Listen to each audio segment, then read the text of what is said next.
hafiflediğim için gerçekten de çok memnunum. Giydiğim kıyafetlerden çok memnunum. Hayat standartlarım yükseldiği için inanılmaz memnunum yani.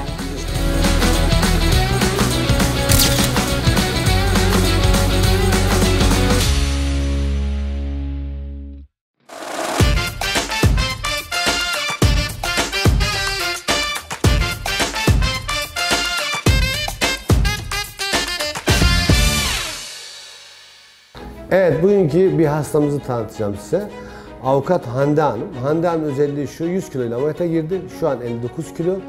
Boyu 1.69, ideal kilosuna ulaştı ama zerre kadar sapması yok.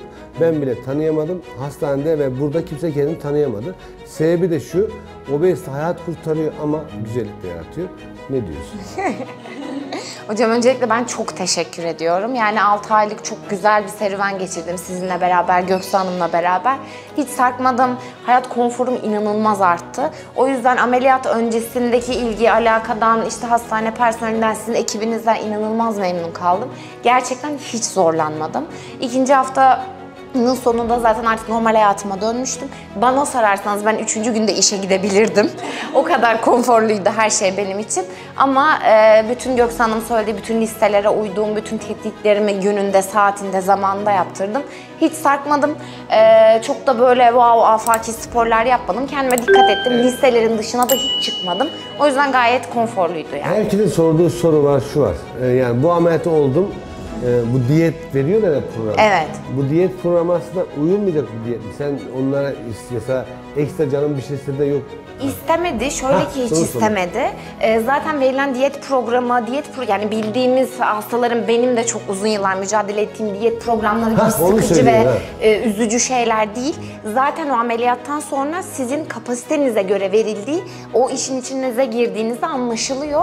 Zaten o programlardan hariç bir şey yeme içmek gibi durum zaten söz konusu değil. İstemiyorsunuz çünkü. Çünkü canımız hiçbir şey istemiyor. O programlardan hariç. Yani onun haricinde hiçbir şeyde zorlanmadım. Tatlıya çok düşkün biriydim. İçkiye çok düşkün biriydim. Hiçbir problem yaşamadım. Hiç. Değil mi? Hiç problem yaşamadım. İstemedi canım. Hayır, hiç istemedi hocam. Yani hiç. en son sorulan Göksu şu. Yani bu ameliyatı olduk.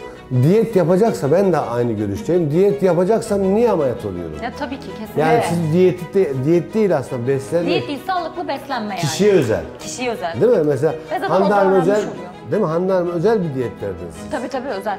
Yani kendi neler seviyor, neler sevmiyor, alkolle ilgili... Tabii bazı yasaklar var ilk etapta. Onlara çok güzel uyduk. Şu an artık zaten her şeyi tüketebiliyor. Bu arada çok güzel de protein tozu kullandı. En sevdiği de kahveli bu arada. Evet. Hep kahveli aldı. Bu arada 6 ay boyunca gerçekten hiç aksatmadan kullandı. Şu anda da her şeyi yiyebildiği için her şeyden az tüketiyor. Gayet güzel. Doyuyorsun ama değil mi yani? Sarkmamın bir sebebi de şu hocam, gerçekten protein tozunun önemini Göksu Hanım bana çok iyi anlattı ve çok iyi empoze etti. Bir gün bile aksatmadım ben protein tozlarını, kolajeni, verilen burada sizin de önerinizle verilen o paketin içinde olan hiçbir şeyi, tabii ki doktor kontrolünde olduğu için daha da insan gönül rahatlığıyla bir şeyleri kullanıyor. Hiçbir sıkıntı yaşamadım. Yani sarkmamamın sebebi yüksek ihtimalle sizin de önerinizde protein tozu ve o kullandığım işte vitaminler, kolajenler vesaire. Ama hiç aksatmadım. Yaş da senin biraz gerilemiş değil mi? Yaşın da çok, yani söylemiyoruz yaşını da ama çok Yo, 27 yaşın, yani 26'ydım size başvurduğumda. Şimdi artık 27 yaşındayım. Ama tabii ki o zaman da öncesi sonrası konulacak mı bilmiyorum ama o zamanki fotoğrafları konulduğunda... Metabolik yaşı 35'ti o zaman. Evet. Şu an 26. Kendi yaşından bir yaş genç. Daha genç. Evet. Aynen. Onun için tanımadık seni. Evet, hiç kimse tanımadı. Siz de tanımadınız. Bir tek Göksu Hanım tanıyor beni. Hayır, personel de tanımadı. Seni tanımamış, Betül bile tanımamış. Betül Hanım da tanımadı, evet. En çok samimi oldum hayattan önce, ameliyattan sonra... Evet, tanımadılar. Aynen. Ben dedim, bu kim dedim, gelmiş dedim. Gerçekten hayatınızı yani değiştiriyordu ama İnanılmaz hasta da değiştirdi. önemli. Mesela duruşmalara girerken nasıl hissediyorsun kendini? Şöyle ki çok konforlu bir şey. Topuklu ayakkabı giymek çok keyifli, çok da yorucu bir işim olduğu için gün içinde belki de 3 adliye gezmem gerekiyor. Bazen yürüyerek, işte adliyeler arasında koşturarak. Şu anda her yere yürüyerek gitmek istiyorum. Hiçbir şekilde araba kullanmak istemiyorum. Hafiflediğim için gerçekten de çok memnunum. Giydiğim kıyafetlerden çok memnunum. Hayat standartlarım yükseldiği için inanılmaz memnunum yani. Biz de senden çok memnunuz. Ya, teşekkür ederim. Sen ne diyorsun olarak bir şey değil Ama mi? ben çok mutluyum. Bir tek ben tanıdım zaten. Çünkü sürekli görüşüyoruz. Ya takip her zaman için çok önemli. Protein tozu zaten bunu söyledik. Çok güzel kullandı. Daha ne olsun ya, fıstık gibi. Teşekkür ediyorum. Ben teşekkür ederim. Elinize, emeğinize sağlık. Tüm ekibe de buradan çok teşekkür ediyorum. Sizin özelinizde size ayrı teşekkür ediyorum ama Göksu Hanım kalbimin tacıdır. Onu da Ay, söyleyeyim. çok tatlısınız. Teşekkürler. Kapatıyorum.